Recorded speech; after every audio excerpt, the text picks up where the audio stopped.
a lot of their own home run calls.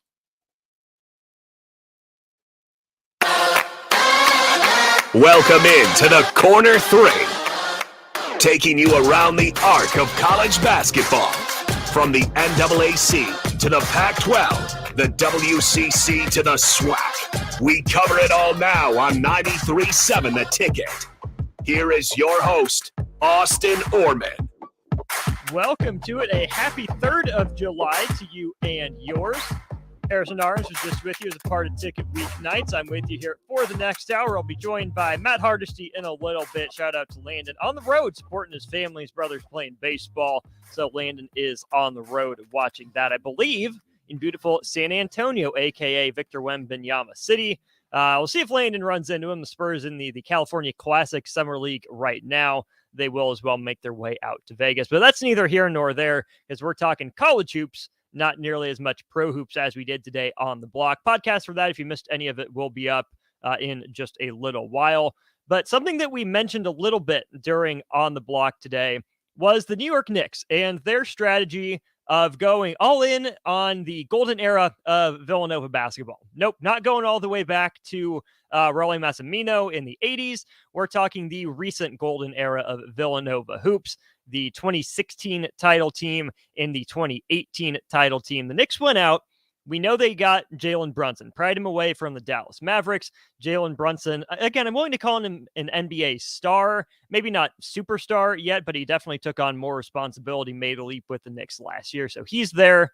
They go out and they trade for Josh Hart. They pry him out of Portland and they bring him to Manhattan. And then the third member of that troika is Dante DiVincenzo.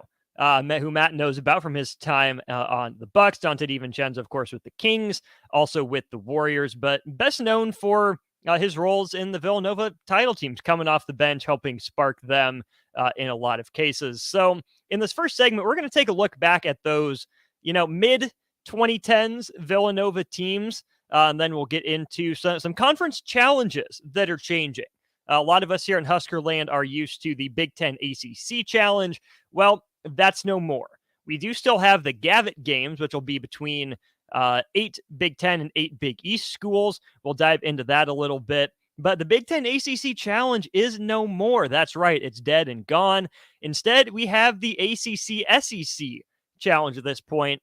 And that, of course, intrigues both Matt and I, as my Duke Blue Devils participate in the ACC, Matt's Kentucky Wildcats, members of the SEC. So we'll preview that, and of course, we'll look back on history, right? Some of the most beautiful Big Ten ACC games, and the beauty is in the eye of the beholder. Big Ten ACC games, there were certainly plenty of both. 402-464-5685. If you have any comments or questions on anything we're saying, feel free to text in, or if you're watching via the stream, that's probably where you're watching us, given that the Royals are on the brick and mortar airwaves right now. If you're watching via the stream, comment on Facebook, YouTube, Twitch, and Twitter. We do see those comments roll in as well. All right, we turn our focus to the greater Philadelphia area. We turn our focus to Villanova. If I told you in the 2015 men's college basketball tournament, men's March Madness 2015, if I told you there was only one number 1 seed that did not qualify for the Final Four that year, and I gave you one guess, who would it be? I'll save you too much guessing. The answer would be Villanova. That 2014-15 Villanova team goes 33-3, or 33-2 in the regular season, 16-2 in the Big East. They win the Big East. Score 76.5 points a game, allow 61 points a game. Really good. 8th rated offense, 19th rated defense, rated within the top 10 most of the season. Their 2 losses by 5 at Seton Hall. Really salty Seton Hall team. And then they hosted Georgetown, a random clunker in mid-January. The Hoyas blew out the Wildcats by 20. And then Villanova went on a tear. Blasted Creighton, blasted DePaul, no shock, beat Marquette, Georgetown, and plenty others on their way to the NCAA tournament. Their tournament run, though, cut short. Their opening round as a 1 seed, they beat the 16 seed in Lafayette. They steamroll in that game 93-52. And then here comes little old NC State. That's right. The Wolfpack spring up and get the Wildcats. NC State was the 8 seed in that region. They take Villanova down by 3 points. We'll maybe talk about that tournament as we go further on, but Duke, Kentucky, and Wisconsin were the other 1 seeds. All made it. Villanova didn't. But this is one of those situations in sports that I think the year before really set the stage for what Villanova was going to be. Jay Wright had that team, that program rolling at that point, but, hadn't busted through and won that big game yet, right? Still looking for that ring to validate everything he was doing at Villanova. The recruiting had definitely ticked up. Villanova, more of a developmental program, I think still has that kind of reputation, but that 2014-15 team ended up with 6 players on it that were in the Ratings Service Consensus Index top 100, including a couple guys we'll get to here in a minute. Daniel Ochefu was 44th overall. Javon Pinkston is a flashback, 46th in his class. Chris Jenkins, Phil Booth, top 100 guys. Ryan Arcidiacono, maybe the quintessential Villanova player of my lifetime, it kind of feels like. He was 55th in the 2012 class. But the first member of the New York Knicks that we get to here is Josh Hart. Josh Hart rated 94th overall in his high school recruiting class, coming out of Maryland. He was a sophomore on that number 1 seed Villanova team in 14-15 that lost in the second round to NC State. Solid numbers for Josh Hart. 10 points, 4.5 rebounds, and assists and a half per game. Playing mostly the 2, some secondary ball handling, but you could see Josh Hart was going to be a solid college player. Well, Villanova takes the disappointment of that 2014-15 season and comes back with a vengeance the next year. Again, really solid on offense. They finished with the 10th rated offense out of 350 teams, 115 points per 100 possessions. And their defense, pretty salty as well, 94 points per 100 possessions, good for 15th. And for those of you who are like me, who enjoy filling out your brackets, that's generally a good measure of what to look for. If a team is top 20, both offensively and defensively, those are the teams that have the tendencies to make those long runs in March Madness. Villanova in 2015-16 definitely had that profile. So Josh Hart was far and away the leader on that team. He goes for 16 points a game, 7 rebounds, and 2 assists, capping a great career. He would play, no, just kidding. He came back for 1 more year. Some people thought he was going to make the leap, but he didn't. So in that 2015-16 season, Josh Hart is absolutely a stud. He leads them in scoring, second on the team in rebounding behind only Ochefu, and does a fair amount of ball handling as well. But it's behind Josh Hart that we get a couple more of those names. Coming in as freshmen, you get the 6'7", 190-pound wing in Mikal Bridges, who doesn't do a whole lot, plays a role, right? 6 points, a few rebounds per game. But you could already tell as a freshman, he was going to be a defensive menace. Long arms, quick feet for, as big as he is. And then Jalen Brunson. Jalen Brunson comes in, runs a lot of point for Villanova right off the bat. Ryan Arcidiacono did a lot of that as well. But Jalen Brunson carved out a niche as a freshman, which was hard to do under these Villanova teams, right? They're the get old and stay old kind of ethos. But Jalen Brunson comes in, averages 9.5 points, couple and a half assists, and a couple rebounds per game. What I didn't realize was just how highly rated Jalen Brunson was coming into Villanova out of high school. He was a top 20 recruit in that 2015 class. So he definitely lived up to his pedigree from the get-go. And Villanova steamrolled its way through that season. Again, the offense was 10th in the country per 100 possessions, the defense 15th. Their tournament run was honestly laughable. They had 2 close games. The first one was the South Region final. So the Elite 8 game, Villanova ended up as the 2 seed in that region, I believe. Kansas got the 1, but Villanova won that game 64-59. The Final Four game that Villanova had in that 2016 tournament, one of the all-time laughers. That was an Oklahoma team that was really fun in the regular season, squeaked its way through to the Final Four, and Villanova blasted them, blew them completely out of the water, 95-51, the final for Villanova in the Final Four. And then they capped that season, they capped that run with one of the most dramatic postseason championships of all time. It's 77-74 Villanova over North Carolina in the final, known, of course, for the Marcus Page circus shot right in front of his team's bench. He kind of kicks his legs forward, looks like he's doing a lunge in midair, hits that circus three to tie the game at 74. And then Villanova ran a play that, after that happened, became a staple of playbooks across the country. Arcidiacono dribbles the ball up against a little bit of pressure. Chris Jenkins inbounds and trails. Just a simple little, almost like I formation pitch back to Chris Jenkins. We saw Gonzaga hit a shot like that. UCLA hit a shot like that in the last couple years. I think it was Strother for Gonzaga this year who hit that big one. But Chris Jenkins pulls up from about 28 feet, ice cold, knocks it down. And of course, the enduring image of that isn't as much Chris Jenkins' shot as it is Jay Wright seeing the shovel pass, starting to turn toward the North Carolina sideline. He says, bang, starts walking to go shake hands. Just an absolutely incredible Jay Wright type of image there as Villanova really gets that validating win, I think. I mean, they hadn't ever really flamed out in terribly dramatic fashion. Not that, we would think of, in the annals of college basketball, but they hadn't gotten over that hump. They finally do it on that 2016 season, again, behind a lot of good stuff from Josh Hart, Chris Jenkins, the hero in the championship game. Those guys were juniors. Ryan Arcidiacono, as a senior, led the way. And then you had those two other freshmen in Brunson and Mikal Bridges. And Dante DiVincenzo came on as well. Didn't do much during the regular season, only averaged, a point and a rebound per game in limited action. But when it mattered most, he popped on the scene. He was Big East all freshman that year. Just a fantastic player. Let's fast forward to that next year, the 2016-17 team. Josh Hart's back. Jalen Brunson's back. Mikal Bridges back. Dante DiVincenzo back.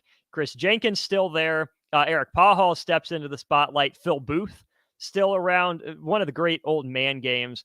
And Villanova does their thing. They go 32-3 in the regular season. Again, all three losses coming in Big East play. 15-3 in the Big East. They have the fourth best offense per 100 possessions in all of men's college basketball. 117.6 points per 100 possessions. The defense slipped a little bit. 95.5 points, only a point and a half more than their championship year, but that's all the way down to 28th. And it was another 8 seed that sprung up and got the Wildcats in the tournament that year. They beat Mount St. Mary's as a 1 seed, but then Wisconsin pops up and beats Villanova 65-62 in the second round. And that was it for Josh Hart. Josh Hart averaged 19.6 rebounds, 3 assists per game. Brunson took another step forward, added another 5.5 points and another assist and a half per game. Chris Jenkins, as a senior, averaged double-digit points. Mikal Bridges really turned into the guy we know him as now, the 3-and-D type of player for Villanova. And DiVincenzo as well. I mean, 8 points, 4 rebounds, nothing to sneeze at. But even with Josh Hart gone, that next year's team, that 2017-18 team, to me, resembles what Golden State was doing in the NBA in a lot of ways. We think about when Golden State won those titles, it was hard because they were a jump shooting team, right? Jump shooting teams don't win championships. That's what we were being told. Golden State won their couple. And then here comes Villanova. Villanova rated the best offense in all of college basketball. 122.3 points per 100 possession, 86.6 points per game. That's nuts in college basketball. 86 points per game is what Villanova does. Only finished second in the Big East, so kind of a down year for Villanova there. But a still solid regular season. The defense slipped, though. Villanova allowed 70 points per game, which overall was, a top third in the country, so still somewhat respectable. But again, they are averaging in the low 60s to maybe the mid 60s a few years before that. To jump all the way up to 70 was a huge fall. I guess fall all the way down to 70. But that team's last loss happened in late December. February. They lost by 6 at Creighton. Snuck by Seton Hall by a point a few days later. And then after that, their closest game ended up being 10 points in the Big East tournament. They beat Providence to end up winning the Big East Conference tournament. And then they go on a roll. Beat Radford in the opening round of the tournament. Alabama, they end up smoking by just as much. Their Sweet 16 and Elite 8 games were slightly hairier. They beat West Virginia by a dozen and Texas Tech by a dozen as well. Then we get to the Final Four. They take on Kansas, embarrass the Jayhawks, put up 95 on them, 2 years after putting up 95 on Oklahoma in the Final Four. And then the championship game against a super surprising, kind of out of nowhere Michigan team that got hot, as Michigan teams have tended to do in the postseason. Villanova wins it much more handily this time. It didn't take Chris Jenkins' heroics as the Wildcats won that national title 79-62. So as you look back through the three players for Villanova that are now with the New York Knicks, it's hard for me to put anyone but Jalen Brunson as the best player in that group. I mean, he's the 2018 Associated Press Player of the Year, two-time All-Big East and All-Big East Tournament, Big East All-Freshman team, won the Wooden Award, won the Naismith Award, and won those two titles. So Jalen Brunson's resume is pretty unimpeachable, I think. Then I'd go to Josh Hart, probably as the next best. Two-time All-Big East, three-time All-Tournament team, All-Freshman, sixth man of the year. And that one ring that Josh Hart got as a junior. DiVincenzo was fascinating. A lot of people didn't think he would be coming out to the NBA the way he did. Only played 85 games in college across those 3 years. 9 of them as a freshman, won a title. Played in all 36 games then in that 16-17 season. And then the full 40 in 17-18. But started 10 of them. I mean, only 12 starts across 85 career games in college for Donte DiVincenzo. But clearly he made the right decision, bet on himself. And it didn't take long for him to carve out an NBA role. So that's, I think, a testament to Jay Wright, to Donte DiVincenzo. And you look at those guys from some of those teams. Eric Pahal didn't do a whole lot in the pros, but as we look at these three, Jalen Brunson has figured it out at the NBA level. Really solid NBA player, borderline all-star type, helping lead the New York Knicks to the playoffs. Donte DiVincenzo, like I said, bounced around the league a little bit, but people keep trading for him. They keep picking him up as a good signing for some scoring juice off the bench. He can hold his own defensively, but not his calling card. And Josh Hart just hasn't shot it well in the pros is really what it comes down to. But again, it's kind of that two. He can play some defense, occasionally knock down a shot, and just make the right play, right? That's what Villanova, players are really known for. Jay Wright not there anymore. It's Kyle Neptune now, and maybe it's the Knicks who are eyeing a reunion with Jay Wright and some of his players, but we'll keep an eye out for that. Now, good stuff there on Villanova and everything going on there. We're going to turn our attention, though, to conference challenges. Not tournaments, but challenges. I mentioned the Big Ten ACC challenge is dead and gone, being replaced. We're going to look back at it before we move on to the Big Ten SEC ACC challenge. We'll do all that, preview the Gavitt games as well next. Repeat after me. I will not touch the fuse box. I will probably not touch the fuse box. Sip, do you remember what happened last time? Yeah, I remember. What happened? Half of the city block lost power. And? My chicken condo went haywire.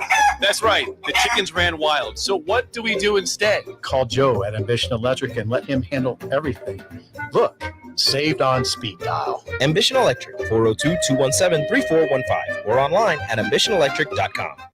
Hi, Sean Callahan here with Koppel Chevrolet GMC, and it is Truck Month at Koppel, and we are pulling out all of the stops for this gigantic event. The lots are starting to fill, and we have some great deals for you waiting in Louisville. Brand new GMC Sierra Light Duty and new Silverado Light Duty trucks. All trim levels have up to $4,000 in discounts. That's right, up to $4,000 off all new light duty trucks right now at Koppel, so do not wait. Now is the time to buy a new truck, so stop on in or visit us online at koppelcars.com. You must have a trade-in and finance with Koppel. All deals with approved credit. The best way to learn about Southeast Community College is to visit, and you can check out our spaces before you visit in person with a virtual campus tour, an opportunity to see our campuses in Beatrice, Lincoln, and Milford as you learn about our programs and areas of study. There are virtual tours of our learning centers too. We can even take you on a personalized virtual tour. Learn more on our website, southeast.edu/visit SCC. SCC, your path to possible. Tailored Landscapes is actively preparing for spring. Things like getting new tree orders, getting equipment ready, and training staff to serve you the best we can. If you haven't already planned, now is the perfect time to figure out a maintenance plan for your yard. We're on the brink of spring cleanups for all of our existing customers and have limited spots left. We trim trees and shrubs when needed and only mulch proper amounts. Give us a call today at 402-432-2572 to set up a meeting with one of our designers and get ready for Tailored Life's grand opening in Bennett. You know that feeling after a good, hearty meal? The worries of the world just slip away. Time slows down. Nothing but good times and good company. That's what you get with Mary Ellen's Food for the Soul. Mary Ellen's does food right, with a menu that includes smoked wings, pulled pork, brisket, catfish. And don't sleep on their sides, shrimp and grits, collard greens, baked beans. It's food that makes your heart happy. Mary Ellen's Food for the Soul, just east of 27th and Pineland. Let them fix you a plate. Hey there. Hi, honey. Uh-oh. Remember we told Jamie and Mike about Liberty First Credit Union, how great their checking account and car loans are, the amazing service we get, and how we love being members? Yeah. Well, they took our advice. Jamie said how easy it was to move all their accounts and become members. Now they say they're banking with purpose at Liberty First Credit Union. Learn more about being a member at libertyfirstcu.com. Liberty First Credit Union. Banking with purpose. Member NCUA. There's a lot of realtors in Lincoln, but don't get overwhelmed by all the names. Ben Bleicher with Professional Realtor Group at Berkshire Hathaway Ambassador Real Estate is your go-to option when buying or selling residential and commercial property. Ben's team offers unbeatable customer service and promises to make the buying and selling process as stress-free as possible. Call Ben today at 402-419-6309 for all your real estate needs. Ben Bleicher with Professional Realty Group at Berkshire Hathaway Ambassador Real Estate. No pressure, just professionalism. Problem gambling affects more than the gambler. It affects spouses, children, extended family members, and friends. If you are a loved one who's struggling with addiction, contact Choices Treatment Center's helpline at 402-476-2300. That's 476-2300. Hi, it's Joel Norman, the voice of your Lincoln Stars hockey team. Tune in to 93.7 The Ticket every Tuesday night from 8 to 9 p.m. to hear the latest on the Stars with myself, head coach Rocky Russo, and special player guests. At first, I was really nervous and intimidated to buy a ring. I wasn't sure what I was getting into. My experience at Starter Heyman was very easy. I felt like I walked out of Starter Heyman with the ring that was going to make her go wow and say yes. I love my ring. It is so beautiful. I absolutely love my ring. I get compliments on it all the time. I always tell them Starter Heyman. Yeah, we would definitely recommend Starter Heyman. Yeah, it was great. We're definitely coming back. Sure. Sauter Heyman Jewelers, Lincoln and Grand Island. SauterHeyman.com. Hi, it's Charlie Stone again, and with me on the line, Andy Goodyear, General Manager of Honda of Lincoln. Andy, I know how proud you and everyone at the dealership are to earn the prestigious Honda President's Award year after year, 17 times. Tell our listeners what it means to you and your customers. Thanks, Charlie. Yeah, all of us are extremely proud to have earned this award, and I want all of our customers to know it's not just earned by one person's effort. It's the entire dealership. Sales, parts, and our amazing service department. 17 times. Wow. How does that compare to other Honda dealers? This award is only given to the most elite dealerships that demonstrate excellence. We really do strive to go above and beyond for the ultimate customer experience before and after the sale, Charlie. That's why for 2022, Honda of Lincoln is once again Nebraska's #1 volume Honda dealer. Come experience the Honda of Lincoln way of doing business, 27th and Yankee Hill Road, or online at hondaoflincoln.com. Back to the corner three on 93.7 The Ticket. Here is your host, Austin Oerman. That's right. Here we are. Austin Oerman, joined by Matt Hardesty. Matt, do you have any thoughts on what I was saying about Villanova? Is it pretty clear that Jalen Brunson is the best player from those teams? Is there anyone else that has a case? Yeah, no, it's no question with how dominant that 2018 team was and just what he meant to that team. I mean, there may be other guys like a Josh Hart that goes on to have a better NBA career, and I'm not even sure about that at this point. But, I mean, when I look back and think on those about those teams, I think about obviously Chris Jenkins and then Jalen Brunson. And in terms of most talented, Jalen Brunson. And yet the leading scorer on that 2018 team in the actual national championship game, Phil Booth. Really? Yeah. I was going to guess points, Dante 67 DiVincenzo on that one. It was not, but I mean, what DiVincenzo did coming off the bench, that was fantastic. That's what that team needed, right? That kind of bench scoring juice, because as bad as they were defensively, I mean, as mediocre, average as they were defensively, he wouldn't have fit in well. But being able to come off the bench to spell Brunson, to spell Jenkins, guys like that, Dante DiVincenzo played his role perfectly, and it's the same one he's playing in the NBA right now. Oh, yeah. No, I honestly remember Phil Booth more from that 2016 North Carolina championship game. He had some big buckets off the bench, I remember. 2018, honestly, I don't know. I feel like just that there were a lot of games in that tournament where the wrong teams won, and it kind of cost us some really awesome matchups. Like, I know you especially would have loved to see Villanova versus Duke in the Final Four down in San Antonio. And after we saw what Villanova did to that Kansas team, I think that would have been a much better game. And I would have loved to see what Marvin Bagley did against that Villanova team. Not a big Villanova team, not an overwhelmingly athletic Villanova team. And that Duke team in 2017-18 was zombie Duke. I mean, they came back from the brink time and time again. I at least feel confident in saying that they wouldn't have lost by 44. I at least feel that. That tournament as a whole just had a lot of weird results. I mean, we had Villanova versus Texas Tech in an Elite Eight. I forget, was it Matt Harms or one of the Purdue big men got hurt in the second round or first round against Cal State Fullerton. I think it would have been Harms at that point.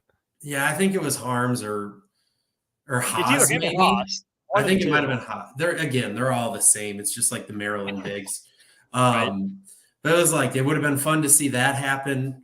Villanova played Purdue instead of Texas Tech, which Texas Tech vindicated themselves the next year with that 2019 run that they were a legit program under Chris Beard at the time. And then, I mean, then you just look at the other half. You had a Michigan versus Loyola Chicago Final Four game. Just so much went wrong there. I think, I don't know, just North Carolina and Joel Berry, that team laying an egg against Texas A&M, Kentucky and PJ Washington missing a million free throws against Kansas State.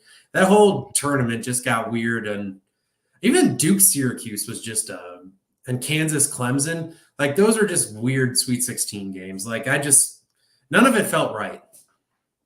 None of it felt right also defines the Big Ten ACC challenge. Yeah, in some good intro. That's really how that challenge went. I mean, it went back and forth. The Big Ten and ACC always thought they were, vying for conference supremacy, for best conference in college basketball. Big 12's been up there. SEC definitely has made a charge as of late. But we knew after last season, with the changing networks and just with the agreements running out, that the end of the Big Ten ACC challenge was upon us. Nebraska's most common opponents were Boston College and Wake Forest. The Huskers ended on a win over Florida State this year, but generally uninspiring from a Nebraska standpoint. It had some good matchups here and there, but we're going to spend a few minutes here going back in time, revisiting the best, but especially the worst of the Big Ten ACC challenge. And I think we can both agree right now, Virginia, Wisconsin is the worst college basketball has to offer. Which version? Because they're all of it. I went back. I dug into. They played 3 times in the ACC Big Ten Challenge, and the highest scoring game between the two was their first meeting in 2012, with a final score of 60-54. Oh my gosh! It was all downhill from there. Yeah. Oh. That was like London Parantis, early Tony Bennett, Virginia. Oh, disgusting. All right. Which is funny because if you go back, I mean, Tony Bennett's dad, Dick Bennett, was coaching Wisconsin at the beginning of the ACC Big Ten Challenge. And that's right. Those games were a little better, but there were some clunkers back then too that we'll get into. What my favorite part about this is that Maryland counts for both conferences in this challenge. As a member of the ACC, Maryland went 10-5 against the Big Ten. They won 5 at home. They won 4 on the road. They get to the Big Ten and drop the ball, 2-7 against their old conference members. So fair to say, mistake made by Maryland, at least on the Big Ten ACC Challenge front. They also, against the ACC, they really got thrown into some games kind of over their heads, if I remember correctly. Like they had to play like North Carolina in 2016, their like Carolina's championship year. And just honestly, I don't even remember. I've got the list of games. I don't remember some of their other games, but they just, they had some just bizarre matchups in there that, again, because Maryland's such a big name that they really got to face teams that maybe they shouldn't have had to face. Like, they had to play Virginia a lot just for ease of travel. It's like no one wants to watch more of that. Like, I'm kind of bummed that they never put Maryland and Duke up against each other in this challenge. If Maryland had been 2 or 3 wins better most years, there would have been a chance. But instead we got a lot of Duke, Wisconsin, a little Duke, Michigan State when they weren't playing, and even Duke, Ohio State last year, which was kind of what it was at the beginning of the challenge.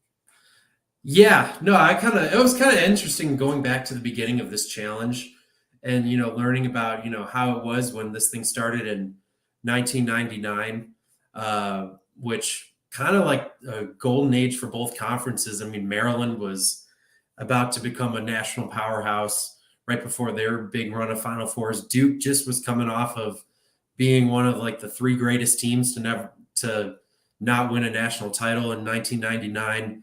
Then that 99-2000 year, I believe, that was the year that we had Michigan State and Wisconsin make the Final Four. Wisconsin also, I believe, beat Purdue in the Elite Eight that year. So Big Ten was pretty loaded then too, even though they were much smaller conferences. But the thing that kind of surprised me looking back at those games was they did a lot of neutral court matchups early on.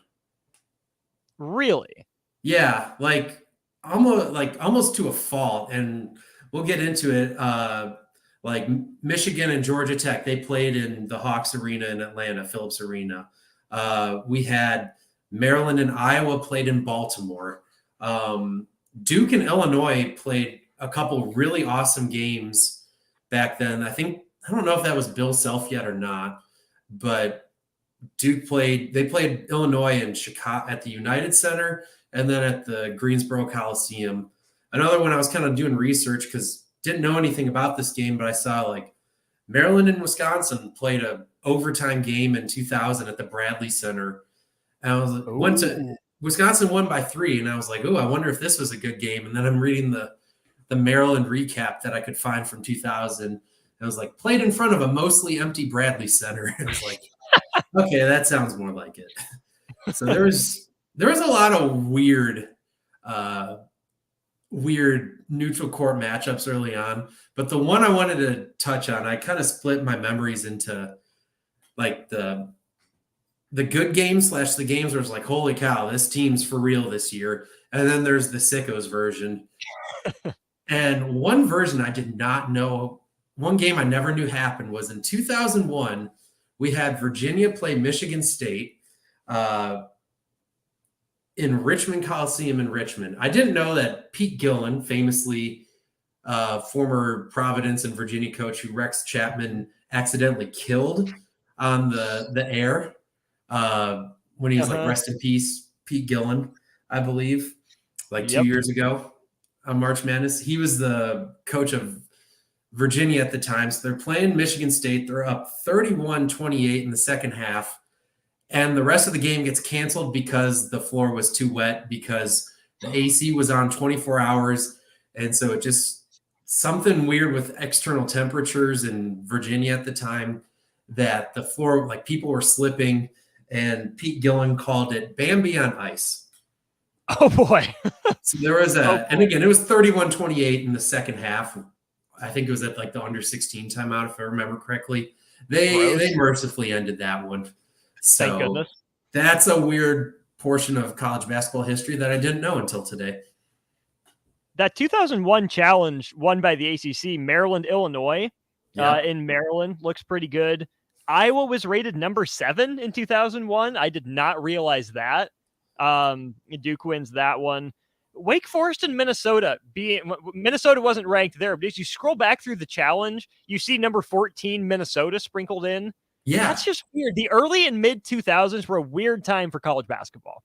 I found one it was 2017. So the 2017-18 season, I did not realize this, but there was a Minnesota-Miami game that was 10th ranked Miami versus 12th ranked Minnesota. And that was the Minnesota team that Nebraska blasted like the following week after the ACC Big Ten Challenge. And I don't think that was the Minnesota team that like really melted down and didn't make the tournament. But yeah, that was another thing I found was, especially back in like the early 2000s, they did a good job of matching up, like having these games be top 5 matchups, things like that. Whereas like that was a pretty good game. I mean, there was an Iowa NC State game that was a top 25 matchup at one point in 2005, I think, and that's on the sickos list because the final score was 45-12.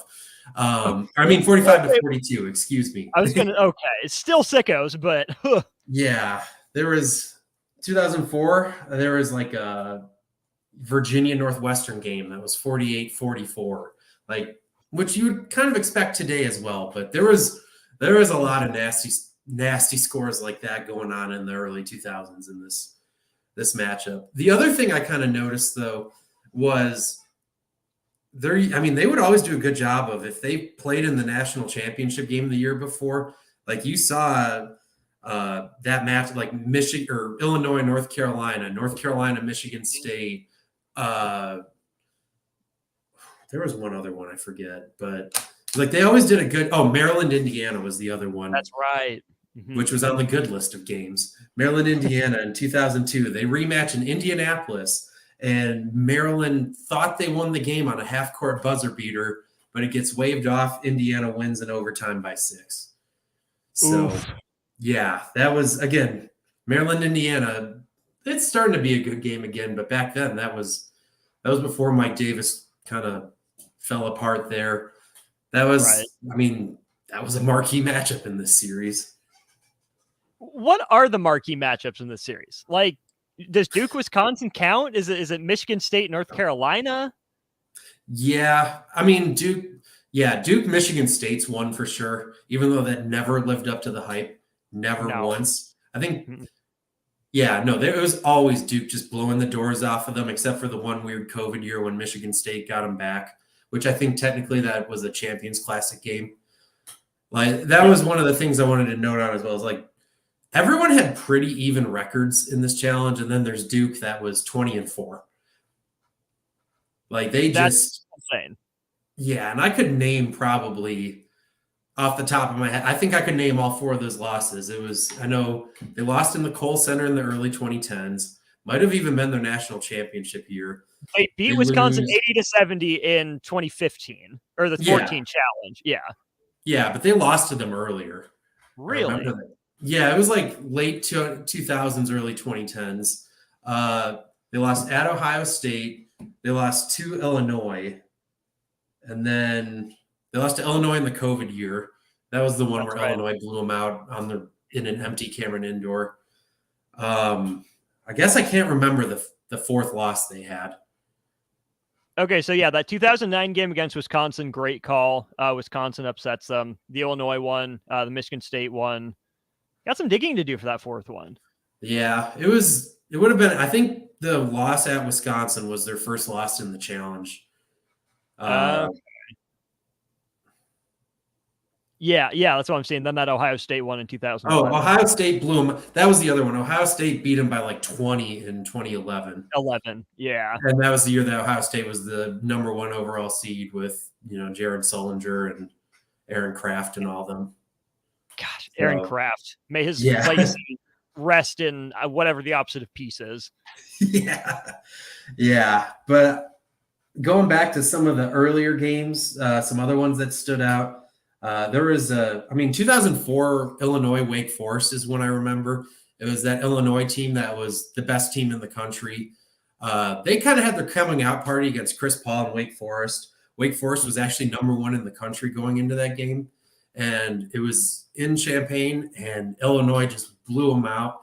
And I just remember as a small child watching that game being like, this Illinois team's unbeatable. And then they kind of were until the last day of the regular season. So I always remember that. There were a few other kind of coming out games. I mean, North Carolina and Michigan State played a bunch, but the big one was they played at Ford Field the same year that they would play at Ford Field in the national title game. And North Carolina won both of them in like blowout fashion. That was a big one. That Ohio State 2011 game's another one where it was like, okay, Ohio State's for real. I mean, Duke was a defending national champion. I haven't seen anything if Kyrie Irving was hurt by that point, but that was the Kyrie Irving team. It was. I just can't remember if that was before or after his toe injury. Yeah,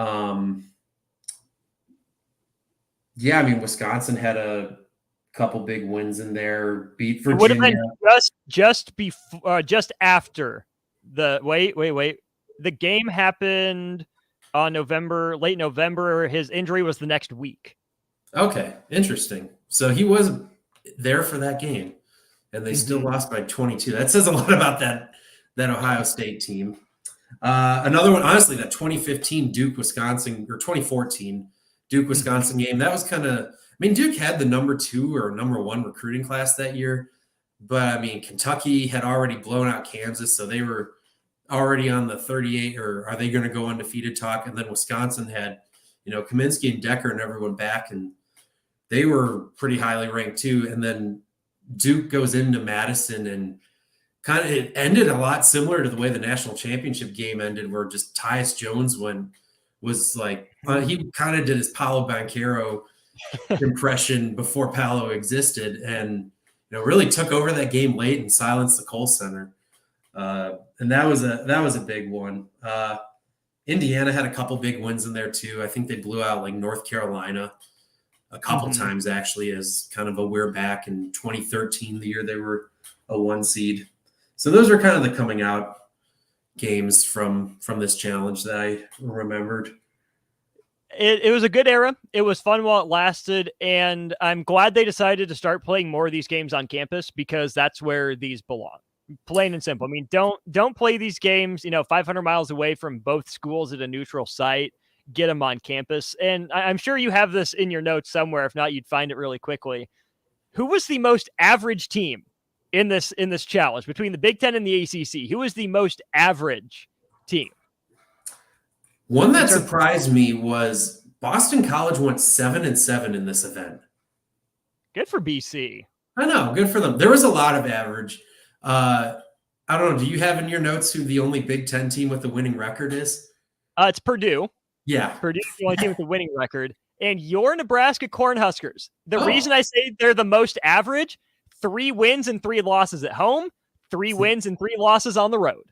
Okay, good catch there. They Nebraska had 2 entries for my memories. They had a Sickos entry.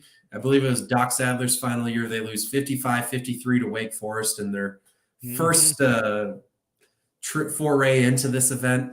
And then, I mean, how could you not include the NC State game from 2021? Oh my gosh. Say what you will. I mean, it was a brutal loss for Nebraska, but that was an awesome game. Incredible game. The Clemson game that Nebraska had won and then lost 60-58. Yeah. That's another one that goes on that list. So they also had a Clemson win in 18-19. That was a real gutsy road win against a decent Clemson team that had, I believe, just come off making the Sweet 16. Yeah. And that was like a quad 1 win for them that year. And it still wasn't enough, dang it. Yeah. That's a story for another corner 3. But we move from the ACC Big Ten Challenge to the ACC SEC Challenge. And this is fun. This is where we get both our teams involved here. Let's start with just the day 1 matchups. Not a whole lot entertaining at that one, except for your game. Miami and Kentucky, the 7:30 Eastern tip-off for the ACC SEC Challenge. What do you make of that game? Well, it got a lot of negative pushback from Kentucky Twitter when it was initially announced, because I think some people kind of prematurely leaked, you're going to get Kentucky Duke at either Cameron Indoor or Rupp Arena. I was like, well, that will be fun. And And then instead you get this, and people are like, oh, really? Kentucky's fallen so far that they don't get to play North Carolina or Duke in this. But I mean, they are playing the only team that made the Final Four from the ACC last year. And I mean, it's not going to get much juice, but Miami's kind of intriguing. They've had a quiet offseason. For their standards. They added Matthew Cleveland, which is a nice pickup. They lost some guys. They kept a couple big pieces, I believe, like Norchad or Mir. And one of their kind of big three, Nigel Pack. That's the one I'm thinking of. Yep. So, I mean, they're going to have some guards. I'm kind of excited to see how they run against, DJ Wagner, Rob Dillingham, and that Antonio Reeves and that crew.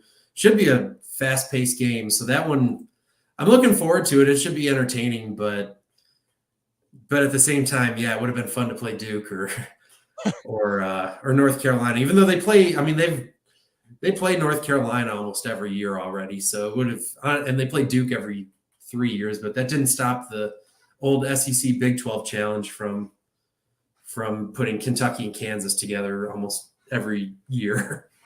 Right.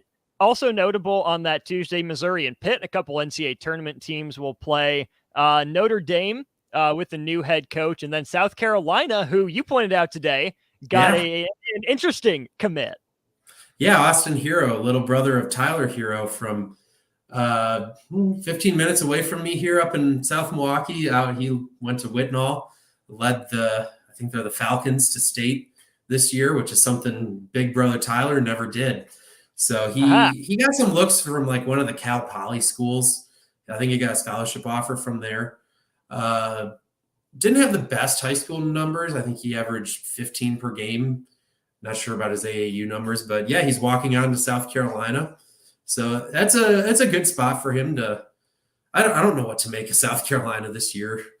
Maybe he'll get some playing time if they get blown out, or he'll work his way up, kind of like Tyler Hero did at Kentucky. But yeah, that game might actually be a entertaining game. And speaking of Notre Dame, that was another game that really wasn't that memorable, but I kind of noted down. Last year, I did not remember Notre Dame just blowing the doors off of Michigan State by 20 in the ACC Big Ten Challenge. Whoa, I forgot that happened too.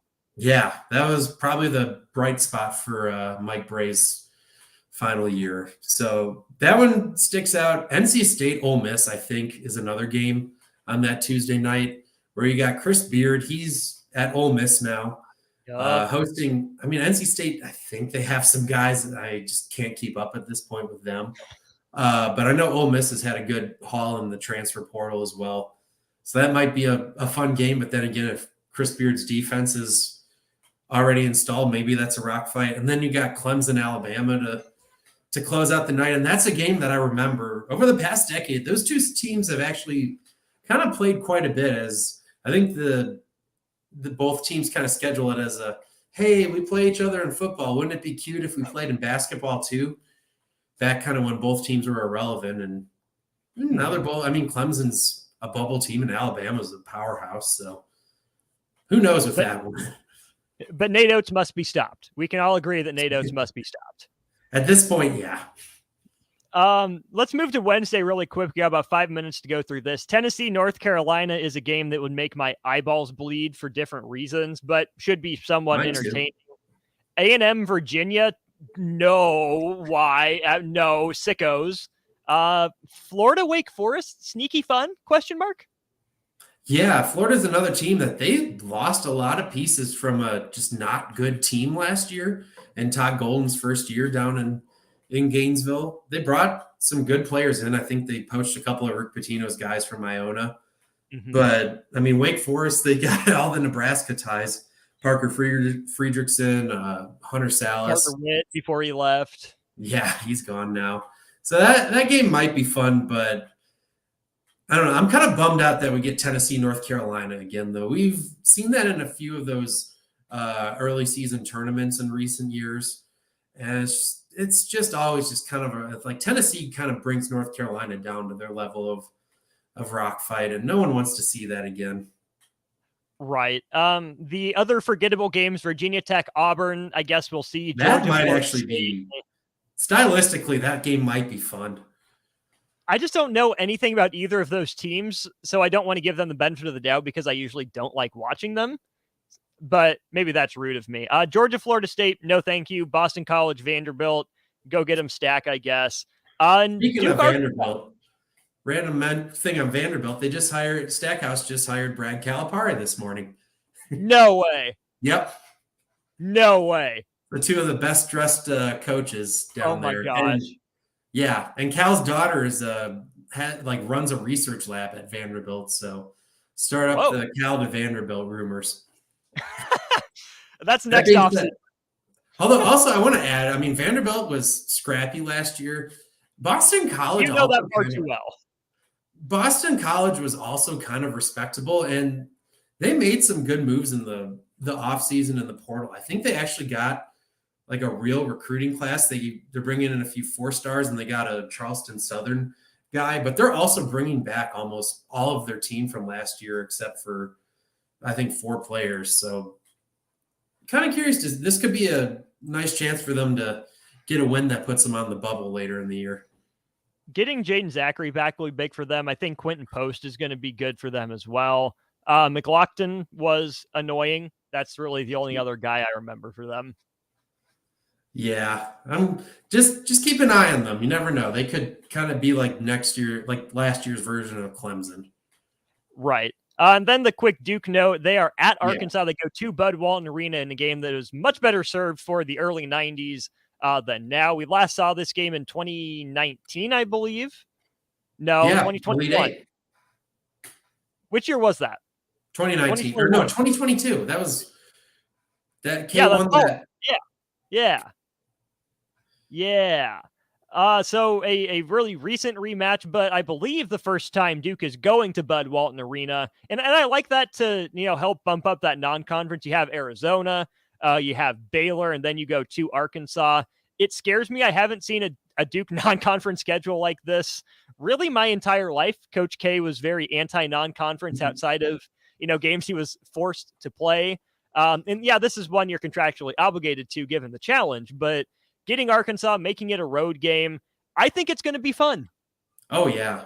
And you get, Shire and Musselman are kind of polar opposites in terms of just their mannerisms on the sidelines. Musselman, I'm sure he'll be in rare form for that game.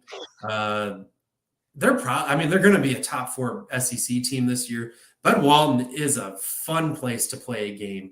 It's just, and the energy really pops on TV as well. I'd call that the marquee matchup of this series. And I know they've got a couple guys. I think Bay Fall is a big man coming in for Arkansas, top recruit. I think he's a McDonald's All-American.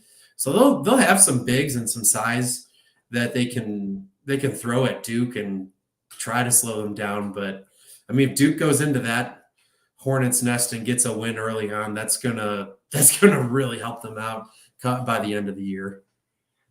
Quick run through of the Gavitt games to finish out here. To say there's not a marquee matchup, I think is fair. You start out with Xavier Purdue, probably the closest thing to it. On Monday, November the 13th, you get Michigan St. John's at the Garden. Triple header on Tuesday, Wisconsin Providence, Marquette, Illinois, and Iowa at Creighton in the I hope they both lose bowl. Don't worry about Wednesday. It's Georgetown Rutgers. No need to watch that one. And Friday will be decent, I guess. Maryland, Villanova, Butler, Michigan State. Anything there catch your ear? Iowa Creighton's going to be awesome. That's another game where just stylistically they match up wonderful. You get to see Baylor Shireman against. I don't know exactly how good Iowa's going to be this year, but I hope they don't kind of go against what they've been doing in recent years and slow things down. I think that's going to be a fun game. Marquette, Illinois is also probably going to be a good game. That's going to be a lot better game in Champaign than it would have been in Milwaukee, just because there should be a pretty raucous environment for that. Marquette's a preseason top 15 team, if not better. And then Michigan St. John's is also, that's Rick Pitino's coming out party. You're getting it at the Garden. Michigan's had themselves an interesting offseason to say the least. They kind of whiffed on, you lose Hunter Dickinson. They whiff on Caleb Love. I almost said Colby White. And then, I mean, they were kind of one of the rumored teams going after Antonio Reeves, who never actually went in the portal. That's going to be fun. And honestly, yeah, Xavier Purdue. I mean, Xavier's probably going to be really good again this year. And it's kind of Purdue's first chance to really, put last year behind them.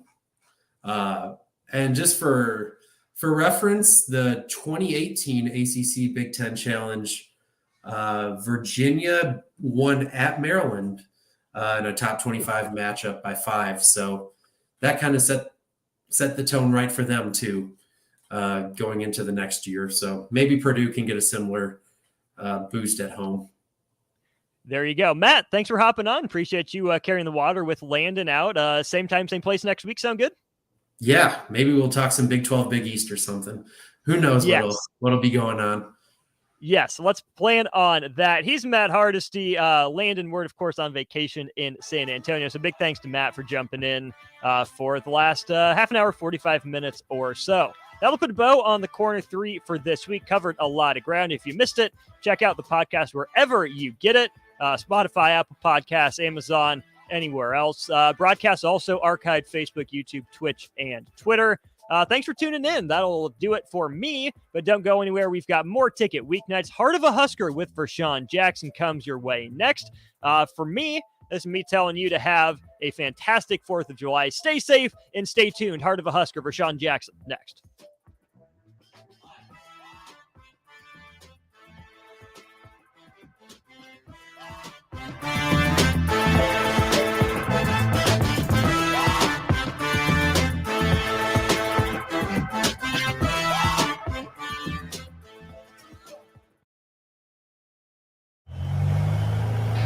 Agriculture is the economic engine of the Midwest. At Acres Equipment, we dedicate ourselves to making that engine run smoothly. We supply our farmers and ranchers with quality John Deere equipment, parts, and service. We also deliver the most advanced technology and precision ag strategies to help them farm today and for the future. Acres Equipment, solutions for every field. Ladies and gentlemen, it has come to the attention of the Nebraska Lottery that when people hear a radio commercial in their car for one of our lotto games, Powerball, Mega Millions, or Lucky for Life, they tend to begin daydreaming about how they'll spend the prize money if they win, instead of paying attention to the road. So please, when I tell you that Nebraska Lottery Lotto games offer big money and big fun, keep your mind on driving. Do not start thinking about all the things you could buy if you win. Things like bright red sports cars, tropical vacations, 100-inch TVs, hot tubs, SUVs, a new computer, motorboats. Bob, snap out of it.